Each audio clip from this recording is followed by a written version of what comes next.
Snofluff the Polar Cub, Gone Fishing. Written by J.M. Getz.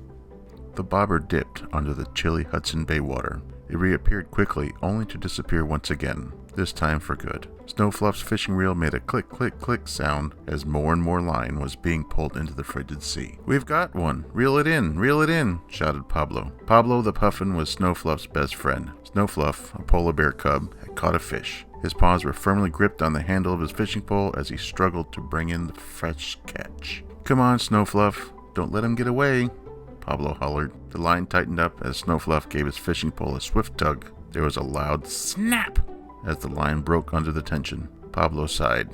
"We lost it. It got away." Snofluff nodded in agreement. "I was a little too excited that we had finally caught one.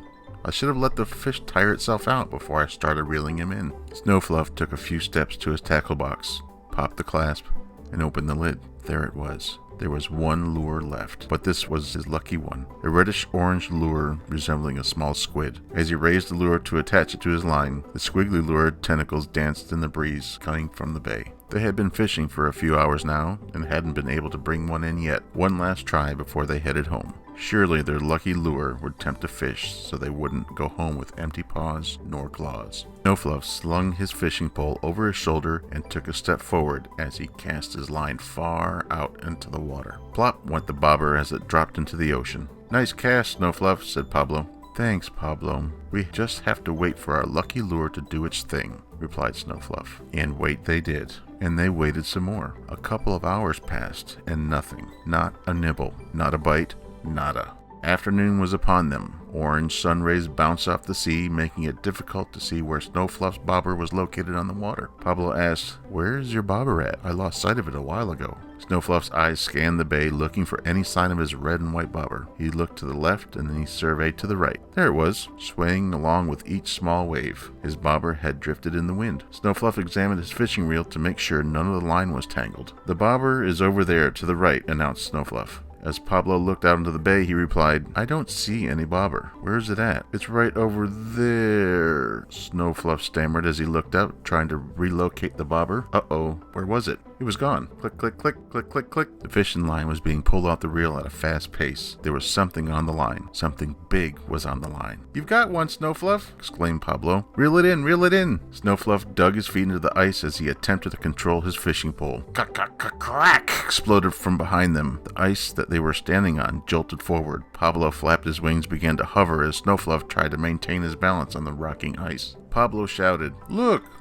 The ice broke off!" Snofluff focused on the shore. Indeed, the sheet of ice they were on had cracked and broken off into the water. They were now floating on a small island of ice. Whatever was on the line was still hooked and pulling them out to sea. Reel it in, repeated Pablo. Pablo had stopped hovering and was now perched atop a mound of snow on the floating ice. "Remember what happened last time? We must let this fish tire itself out before I start reeling it in. We don't want the line to break again," warned Snofluff. Pablo replied, "You've got a point there, but how are we going to get it back to shore?" Snofluff glanced toward the icy shore. They hadn't drifted that far. He wasn't going home without catching a fish. "This fish must be worn out by now. We'll figure it out once we reel him in." And so the battle was on. As they waited for their catch to tire, they were pulled further and further out to sea. A red and black object emerged on the horizon. Pablo swooped up for a better view. Oh no, they were rapidly approaching an enormous tanker ship. "Snofluff, we have a problem. We're heading into the path of a ship," said Pablo. As they got closer, Snofluff could see the ship and its towering decks that rose high above the water. Their catch was pulling them straight into its path. The ship was now directly in front of them. Snap! Snofluff's fishing pole flew out of his paws and landed on the ice. A large black and white orca lunged out of the water on the other side of the ship. Splash! As the orca plunged back into the ocean. "Snofluff, that wasn't a fish on the line. It was an orca," declared Pablo. "That ship must have broken the line when it came between us and the whale," Snofluff replied. A loud boom bellowed from the ship's foghorn as it passed. The waves from the ship rocked the ice as Pablo perched on Snofluff's shoulder. How were they going to get back? They were stranded on a floating ice island. Snofluff wasn't a good swimmer yet, so that wasn't an option. Pablo announced, "I have an idea. Give me some of that fishing line from your pole. I'm going to try something." Fluff gave Pablo the end of the line where it had broken off. Pablo grabbed the line with his beak and started to fly in the direction of the shore. "Hold on to your fishing pole.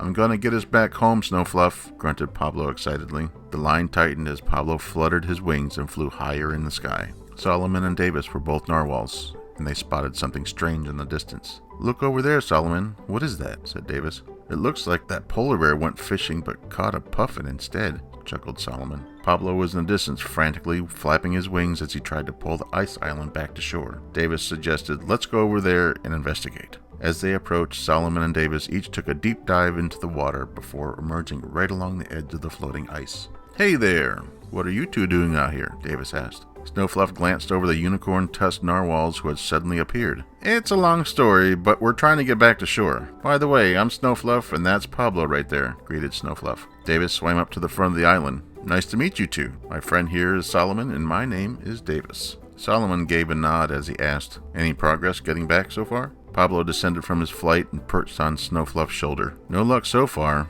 I tried as hard as I could to pull us in the right direction, but this island is just too heavy, said Pablo wearily. Do you have more of that fishing line, Snofluff? Inquired Solomon. I have an idea. As a matter of fact, I do. Give me a second, countered Snofluff as he opened his tackle box. As they all discussed Solomon's plan, Pablo and Snofluff sprang into action. Pablo made a loop with a fishing line and tied a knot around Solomon's tusk. Snofluff did the same and tied a knot with his line around Davis's tusk. All right, guys, on three. 1, 2, 3. Pablo grabbed the original line and flew into the sky while Solomon and Davis kicked their flippers as hard as they could against the water. Snofluff held onto the fishing line with all his might as Pablo, Solomon, and Davis tried to generate enough momentum to get the ice island moving towards the shore. The island wouldn't budge. They were stuck. Come on, guys, keep going, encouraged Pablo. Finally, a couple of small waves splashed over the front of the island. They were moving. 1, 2, 3, go! 1, 2, 3, go! Pablo flew as Solomon and Davis swam and Snofluff held onto the fishing pole. 1, 2, 3, go!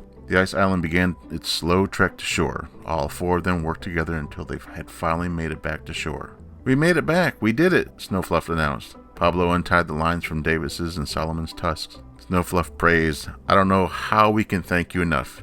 You guys saved the day. Davis replied, you just did. No worries. I'm glad we could help out. Solomon chimed, it wasn't just us though. It took all of us working together to get back to shore. Snofluff answered, well, it is much appreciated. Click, click, click. They all looked over as the fishing line was being pulled into the sea. Uh-oh, here we go again, Snofluff hollered. Pablo, there's something on the line. Pablo? Pablo? There was no answer. Where was Pablo? Pablo then emerged from the water with the fishing line clenched in his beak. Aha, gotcha. They all laughed as they said their goodbyes. That was enough fishing for one day. The end.